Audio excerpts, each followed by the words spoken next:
Welcome to Art Ed Radio, the podcast for art teachers. This show is produced by the Art of Education, and I'm your host, Tim Bogatz.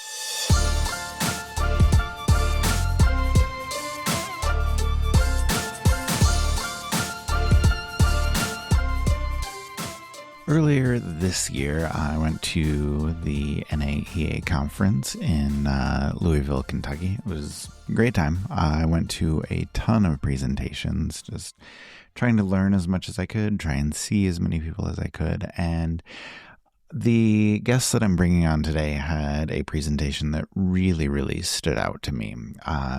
Ogier and Erika Ogier, they had a bunch of great ideas for tech, but also a bunch of great ideas that made everything accessible for both teachers and for students. And it's all about digital art in the classroom. And I thought it was great because I know so many people feel overwhelmed by tech, or they're not sure where to start, or they're kind of limited with resources.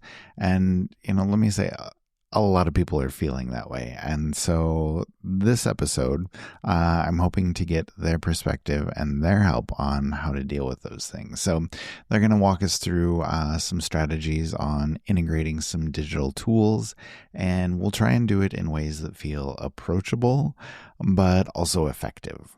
And so we're going to talk about how to identify platforms and digital art tools that actually work, particularly when you are in a classroom that is lacking in time or budget or access or any of the million roadblocks that we know teachers face. But we'll talk about how we can build some digital lessons that don't necessarily require starting from scratch. Okay, but we're also going to talk about the importance of digital literacy in the art room. Okay, not just in terms of creating, but also how to manage files and how to navigate platforms and how to just help students develop that technical fluency that they're maybe not getting other places. So I know that's a lot. There's a lot to cover, a lot to talk about. So let me bring on Keys and Erika, and we can get started.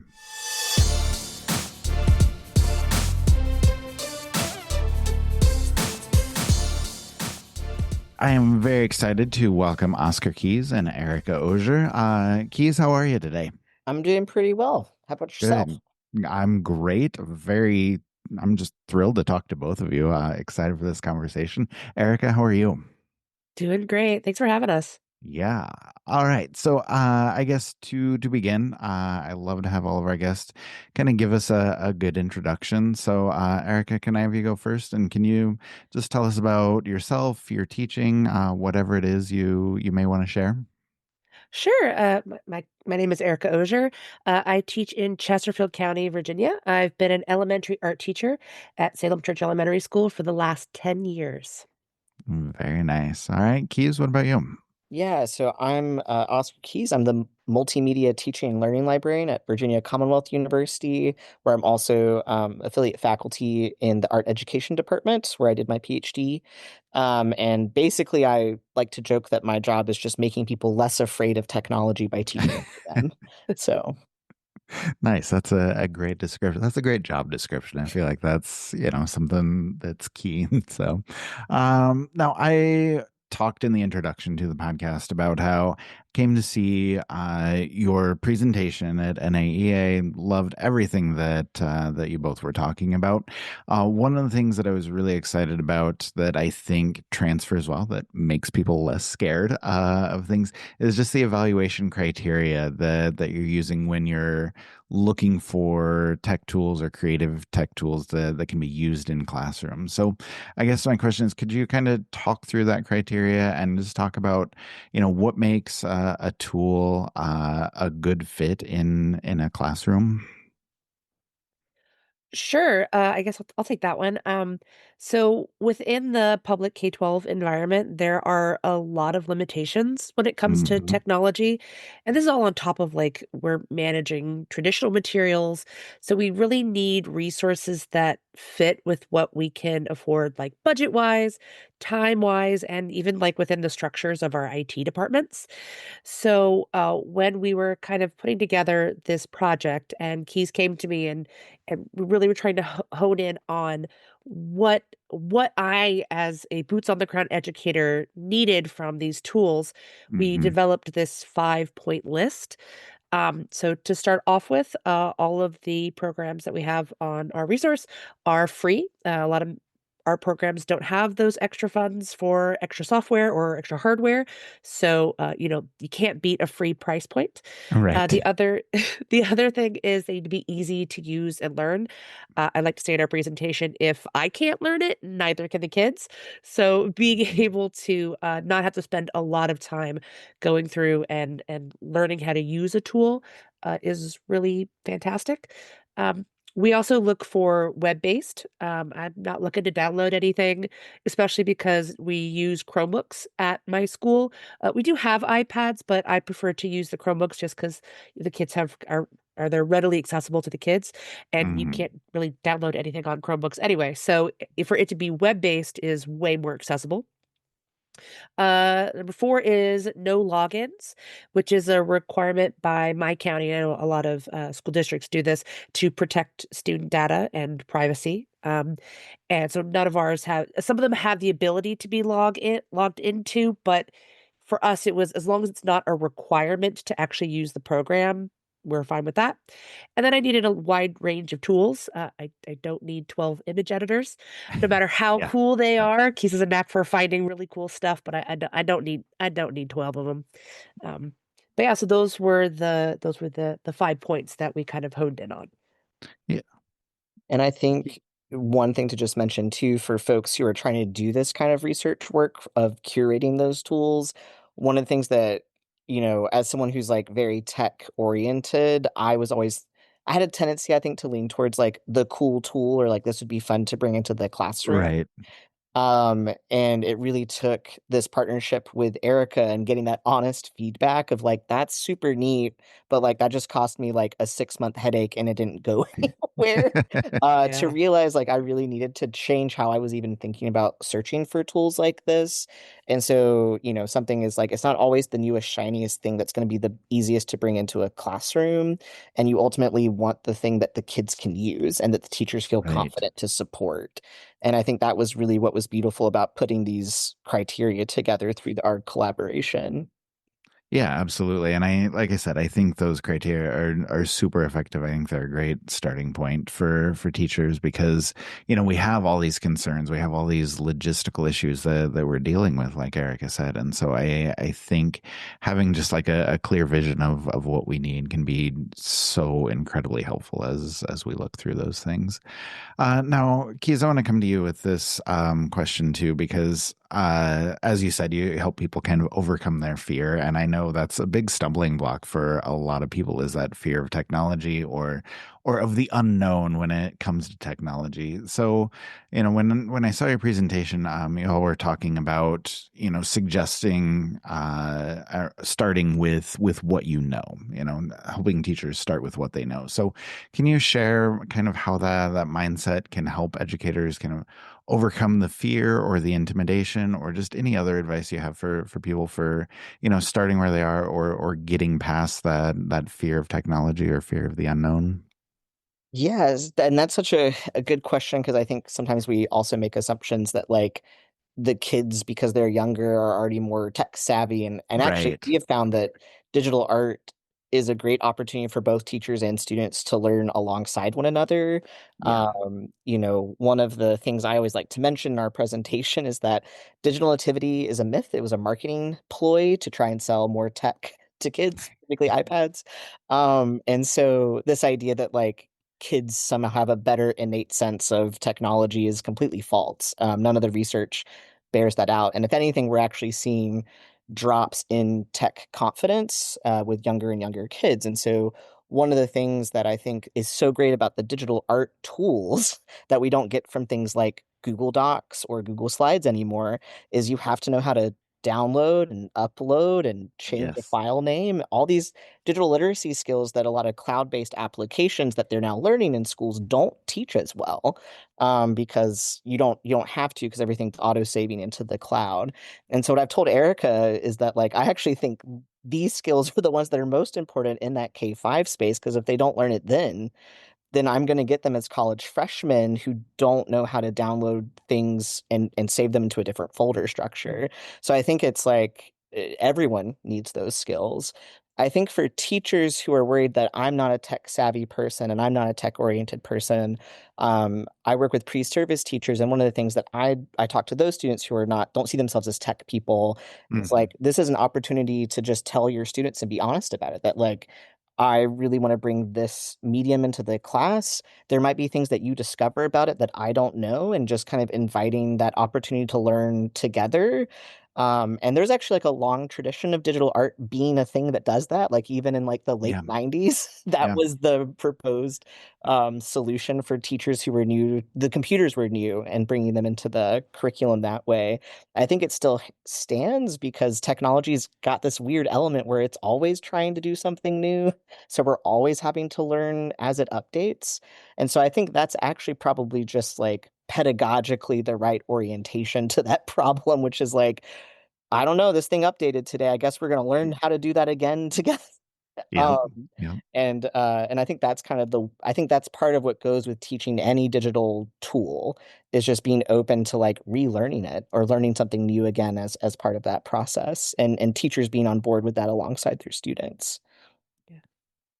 Yeah, and Erica, I want to ask you about a point that Keys just brought up, because I think that, so many teachers are, like you said, just kind of surprised by what kids don't know when it comes to technology, and I talked to my high school teacher friends who are like, kids can do so many things, but they can't like resize a digital photo. Like the things that we just assume should be basic knowledge for them absolutely are Tim, not. they don't know how to save anything. They have no idea how to save anything. And I blame the Google Suite, like the fact that everything auto saves. Like when Yeah. I was working with my digital art club this past February, and I how in a traditional art lesson you have that, got to save that last 10 minutes for cleanup. Like I Yeah. always say, save that last 10 minutes, save that last 10 minutes for saving. Like just showing them how to save, where to save, like how to name a file. Otherwise, when you get them submitted, they're all going to be named the same thing. Like, and talk about the importance of that. Um, and especially in the elementary space, like I'm trying hard, people.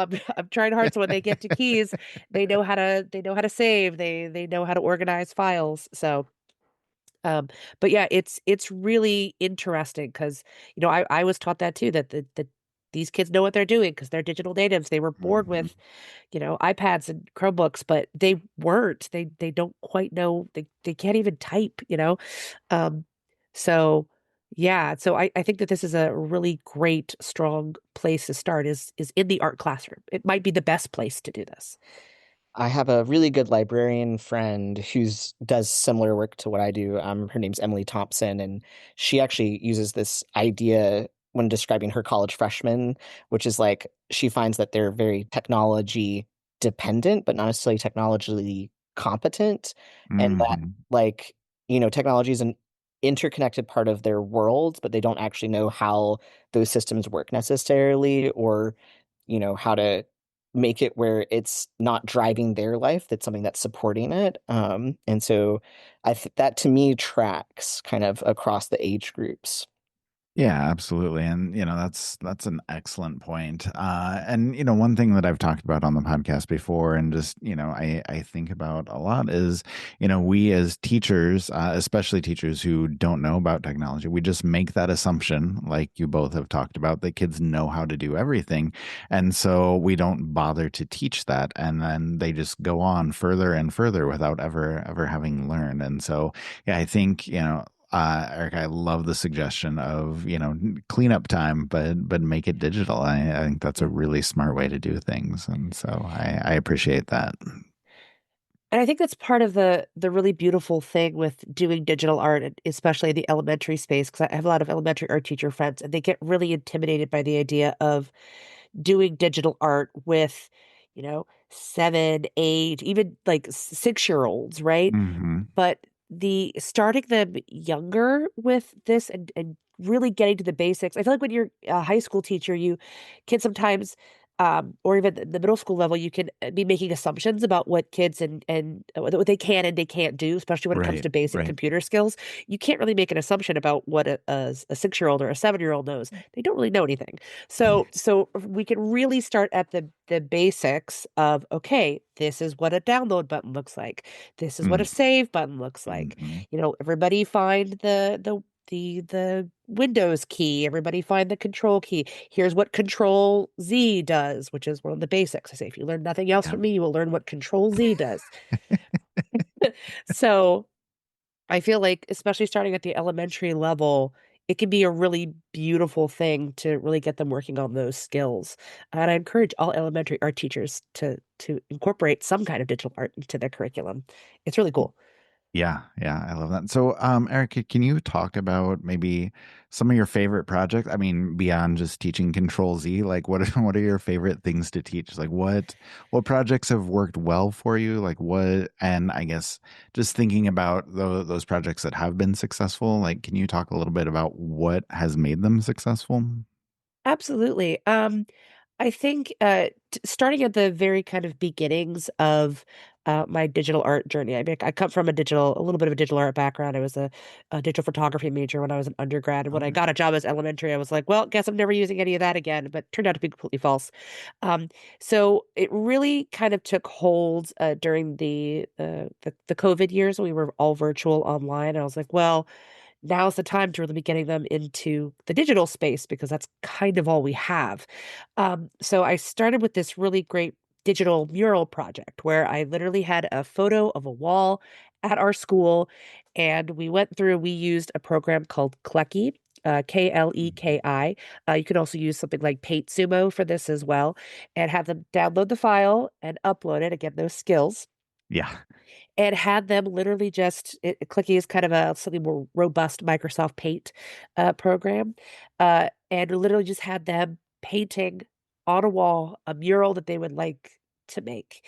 And not only was it really getting them in those beginning kind of digital painting skills, but also helping keeping them connected to the community and to the building when we were so far apart from each other. And I try to bring this one back every once in a while, especially when I Yeah. do like a digital art club or something like that, and it gets them really really excited because it's a wall that's like right outside of my art space, and they really love being able to pass by it, and they all kind of have those big imaginations as to what this could look like and what it could mean for our community. um, and again, like, every art teacher loves those big mural projects, and this is that, but without any of the paint or the fumes, Yeah. or so, and all the kids get to do their own vision, so I like that one a lot. My favorite one that I've been doing for the last 10 years or so, 5 or 6 years or so, um, is actually pixel art animated GIFs Mm. through a program called Pixel, Piskel app.com. And I call this one animating the inanimate. So we actually start on graph paper. We start with from that traditional base. Yeah. Um, and we use our observational drawing skills to kind of translate an everyday object into that kind of pixel art squares format. Talk about the limitations of the the technique, and building things out of squares and how that difficult that can be. um, and then we bring it into the program itself. And then once we have those built into the program, we start with the basics of animation because it has a really easy frames. We can duplicate, we can move things around, and I like this particular program because it can get kind of complicated, but you can also keep it very easy and very Okay. streamlined. Yeah. And kids love the fact that they can kind of take this program and run with it. I just had a student who sent one to me. Um, and I was printing out a sprite sheet where it has all the frames on it. And I didn't realize when he sent it to me to have it printed out for the art show that there was like almost 100 frames, and almost crashed my computer. So I was like, wow, you really, really got into this, buddy. He was like, yeah, it was a really cool GIF. But I think part of it, them also being web-based programs, is they can actually take the programs and with their Chromebook, they can go home and they can work on things and make their own projects, Mhm. which has been really exciting for them as well. Yeah, that's awesome. So, okay, I have two more, I guess, kind of big picture questions for you. Now, Keys, I mean, you talked about this a little bit already with the collaboration, but you've done some research, like a partnership with Erika here. I guess I would love to know kind of what insights have kind of come from the partnership between your higher ed perspective and what Erika's doing in the classroom. And I guess a follow up to that beyond the insights is just like, why do you think it's important to listen to classroom teachers when we're trying to come up with new tech ideas, new tech initiatives? I mean, I think one of the biggest, it's like, for me, as someone who's now so immersed in higher education and specifically pre-service teaching, is like I want to best equip those students who are going to be going into the field. And then there's this irony, right, of like the less time you spend in the field preparing Right. people for the field, you become more disconnected from it. So for me, I really see Erica as this like crucial, critical lifeline into making sure that my preparation of these future art teachers is gonna be useful. I joke all the time that like deep down I'm a dirty, rotten pragmatist because I think at the end of the day, I really want the things I teach to be useful to students. And Yeah. Erica Yep. knows all too well. I can go Yeah. real big on theory out there in space a Yeah. little bit sometimes.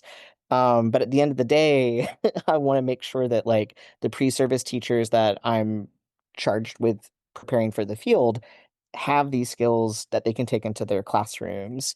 And I think one of the biggest insights that's really come from this process for me is that there can't be necessarily like this huge divide between, highly theoretical and conceptual work and that Mm, in on the ground practice, at least for me and the way I'm thinking about preparing teachers for the field. It might take a couple of iterations to get to something that is super useful. And I think, the fact that I was off dreaming super big was important. But when it came down to like what were these concrete ways to get them into the field, I think the big heavy thinking is like really necessary to make sure you don't get 12 image editors, right? Like the right. fact that there was this brought up like idea about like 3D sculpting and video games and interactive art and programmable art, like really like that came from doing lots of research on digital art media, researching different artists, practicing as a digital artist, going out into space and coming back. But I think in that coming back, Erica really put some fire under me to kind of say, like, that is super great and very cool. And you can do that with your pre-service students all day in that fancy computer lab you have at VCU, but I cannot do that on these Chromebooks. And I think it Right. was a big wake-up call for me. I think I lived in a really like kind of lofty, heady space of like, we can do anything with kids with, if we just dream big enough. And that's true. And also, like, can you dream with a Chromebook and what does that look Yeah. like? Yeah. And I like that what I really loved about our resources and Erica's openness too was like I might say let's do programmable art or let's do video games and because the tools meet those criteria, I think that meant that you were open to bringing that into your classroom even if it wasn't something you had done before. And so I think that was like this really cool piece that came from it. And then the second part, I think, is just the fact that I have someone who can actually take that into the field and test it. One of the Mm, things that we yeah. really pride ourselves about the resource is that we say that they're kid tested, teacher approved, because they're all tools that Erica has tinkered with in her classroom or in art club, and I or at art camp, right? So you have these different venues that you've been testing out different digital art tools. And I think that's been one of the things that I'm super grateful for is just being able to say with confidence that we know these tools will work in people's classrooms. Yeah. Erica, do you have anything you want to add about collaboration, about, bringing those ideas in your classroom, or maybe just trying to tell kids that there actually are boundaries with logistics and, budgets and all that stuff?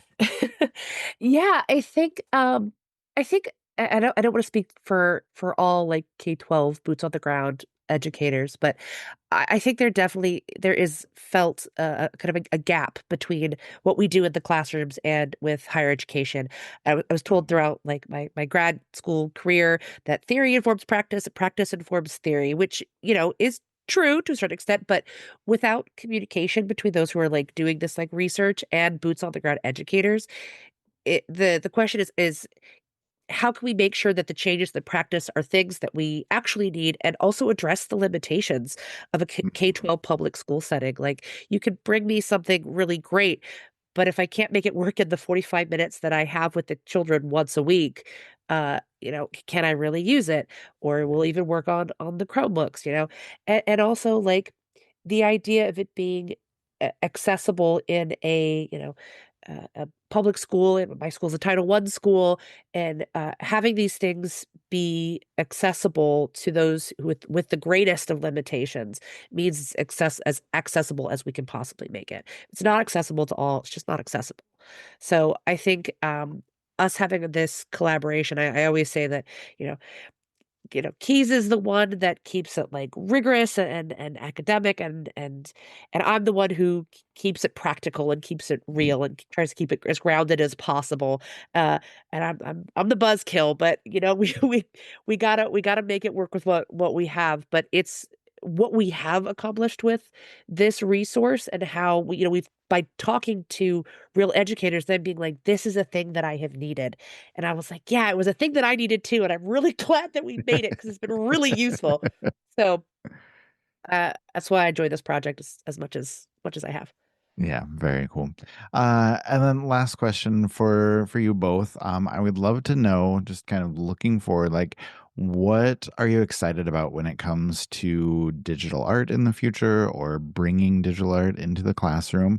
And secondly, like, any advice you have for teachers as far as what they might be looking for in the future, or how they can bring more digital tools into their classroom, how they can do that in a meaningful and effective way, and just wherever you want to take that. Keys, can I have you answer first? Yeah, I hope this isn't a spoiler alert, but I know that one of the things that we've been prepping for this next year is sort of the Creative Tech Tools 2.0, which is going to be slightly more workshop oriented, which is like actually getting teachers to put their hands on those tools during our sessions. I think we will always have our song and dance in our back pocket. But I think Yeah. we're becoming more and more confident that the resource can kind of stand alone as a thing we can point people towards, and that what we can actually do is get some of that first hump of like putting their hands on the tools instead of just the information waterfall we Yeah, throw at people. I yeah. think we're Yeah. very entertaining when we do it, and we will probably always have a recorded version of that for posterity. But I'm really excited for that potential direction of like designing more workshops with these resources, and getting some teachers to put their hands on stuff. Because I think, as Eric and I have talked a lot about, that is that next big jump is like getting teachers to feel like they can touch them. And I know I see that in my own students when they are working with them. They're like, oh, that wasn't as hard as I thought it was. It's just kind of getting over that mental block of like, this isn't my thing, and showing them that like actually like with the right tool it's totally your thing. Yeah. So I'm really excited about kind of what that next iteration of this looks like. I had promised Erica once I was done my dissertation we would do this sort of big push, and so that's done. um and yeah, and so I'm excited to get to like work more directly with teachers who are in the field, not just pre-service folks, and seeing how we can break down some of those barriers to accessing the tools. Very cool. Erica? Yeah, I mean, uh, honestly, me too. I think through this process, like watching folks come away from the presentation and showing them the resource and having that kind of spark and that the excitement in their eyes that maybe I could actually do this to, creating the workshops where we're like, okay, like here's our advice for you. Let's get our hands on this. Let's again start with what you know. You don't have to reinvent the wheel every time. You can start with a lesson that you already have and expand it either from the planning point of view, or at the end with the presentation, or even messing around with some digital stuff in between. Like, it doesn't have to be this big grand, okay, kids, today we are doing digital art. Like, it can be something that you integrate in to what you already have built. It doesn't have to be some big, scary, brand new thing. You could start small. And it might be better to start small just to kind of bring in those procedures. Um, I'm really excited for doing this in the future, especially working more with elementary art teachers. I'm trying to bring in a lot of the resources that are specifically for elementary art and best practices, and how to, with this particular age group, age range, developmentally, help them kind of begin to experience the digital art and the basic computer skills. And what really excites me too is, even if we start from that elementary standpoint, elementary can scale up, like it can scale into middle school, it can scale into secondary.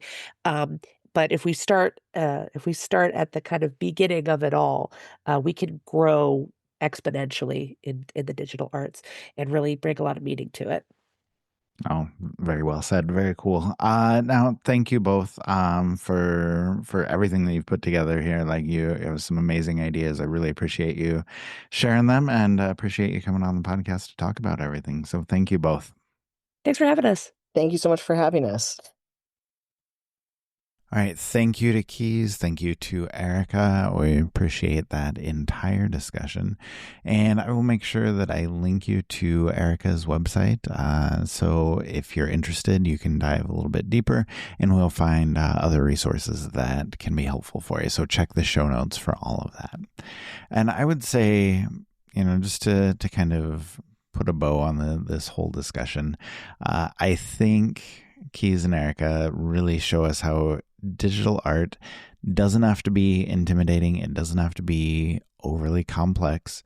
Okay, it can start from what we already know and kind of grow from there. And I think Erika's emphasis on developing students' digital literacy, whether it's renaming files or uploading artwork or whatever, those ideas kind of point to the foundational skills that a lot of times get overlooked for our kids. Keys talked about the rumor of digital natives and how we feel about that. And, I think that's worth taking some time to reflect on, worth taking some time to think about how we're going to address that in the art room. But everything that they talk about today, the tech tools that they recommend, are really grounded, I guess, in a real understanding of classroom constraints, and which is another thing we talked about, and that makes them all the more valuable. So as we close things out, I just hope that this episode has given you some insight and some encouragement to kind of take that next step, whether it's just trying out a digital tool, adapting an existing lesson, or just starting a conversation with colleagues or your department or your school about what digital art can look at. And I think above all, it's good to remember that, we are experts in creativity. And, when we give our kids the tools to explore that in different ways, that's going to benefit them in a lot of different fields. So thank you all for listening, and we'll chat with you next week.